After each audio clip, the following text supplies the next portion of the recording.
Hello everyone, welcome back to LaExcellence Bengaluru presents current issue of the day, episode number 163. Today we'll be discussing a very important topic, that is Pact for the future. We will see what is this Pact for the future and what are its significance for the global and for India, and what are its key components as well as the issues with respect to Pact for future. So in syllabus it comes under GS paper 2 international relations and also comes under environment and ecology in GS 3. Context: India has reiterated its firm support to the Pact for Future and its key annexes, that is the Global Digital Compact and the Declaration on the Future Generations, during the third informal dialogue to review the agreement. So we will see what are the components and all. So what is the Pact for Future? The background is, the Pact for Future is a landmark multilateral agreement adopted at the United Nations Summit of the Future in September 2024 in New York. It was adopted in 2024 under the United Nations Summit which happened in New York. The Pact was developed following the 2021 proposal by the United Nations Secretary, that is Antonio Guterres, in his report Our Common Agenda, which was in news during the 2021 period. So this Pact for Future is based on that report, which the agenda called for a renewed global solidarity and multilateral reforms to respond to new and emerging global challenges. Okay, then it was finalized after the 3 informal dialogues and extensive consultations among the UN member states, civil society and the other stakeholders. Next is the objectives and vision.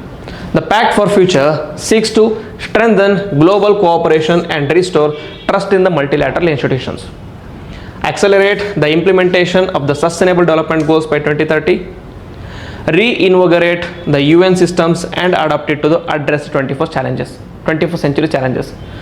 There is a global consensus that the United Nations needs certain reforms. United Nations has been outdated since its inception in 1950s. So now there is a need to bring changes in United Nations, such as addressing the 21st century challenges. Promote international equity by embedding future-oriented thinking and decision-making today. Next,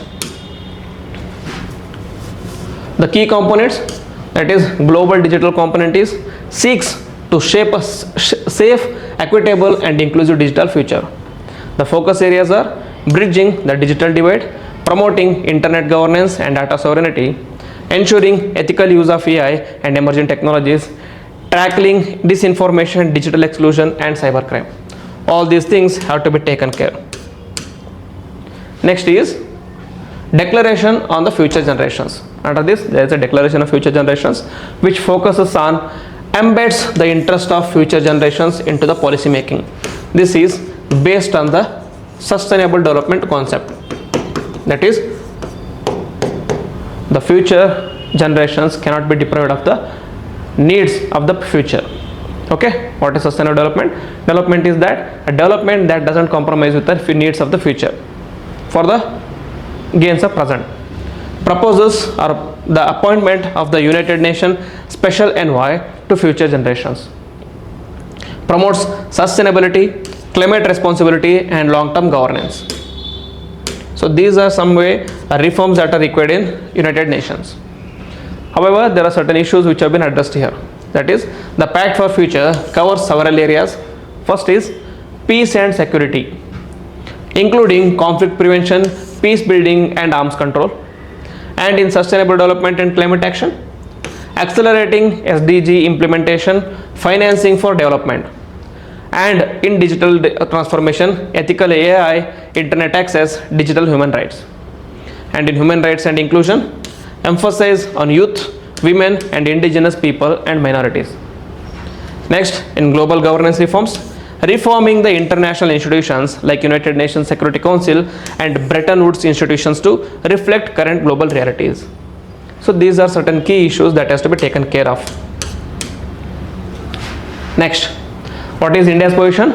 India has reiterated strong support for the Pact and its annexes. It stressed on digital sovereignty and inclusive technology development, equity in climate responsibility, the need for reformed multilateralism with a fair representation for the global south, and protection of national and cultural values within the global norms. So India is clear on its position. India support for the multilateral or multicultural or multipolar world in the world in the current context.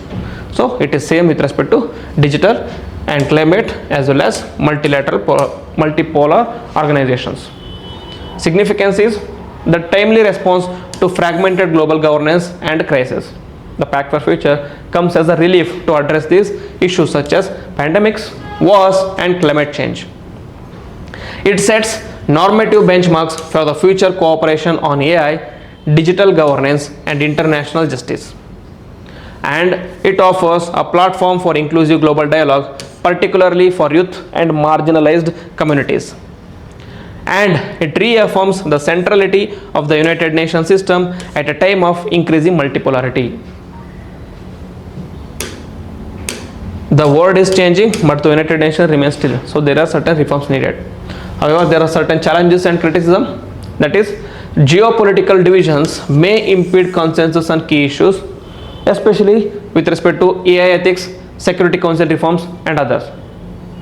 Lack of legal enforceability. It is a political declaration and not a binding treaty. And then is a north-south divide over technology, finance and global governance. Next is the ambiguity in defining mechanisms for accountability and monitoring. Then is the risk of digital imperialism and exclusion of technology if monopolized by few states or corporations. So these challenges has to be addressed. How? By these way forward, that these recommendations are provided. That is, operationalize the digital compact through concrete national commitments and international frameworks. Establish the special envoy for future generations with a clear mandate and powers. Accelerate United Nations reforms to reflect 21st century power dynamics and make institutions more inclusive. Foster South-South cooperation to shape emerging norms on AI, data and climate responsibility. And finally, ensure that youth, indigenous people and civil society have a meaningful participation in the implementation of this Pact for Future.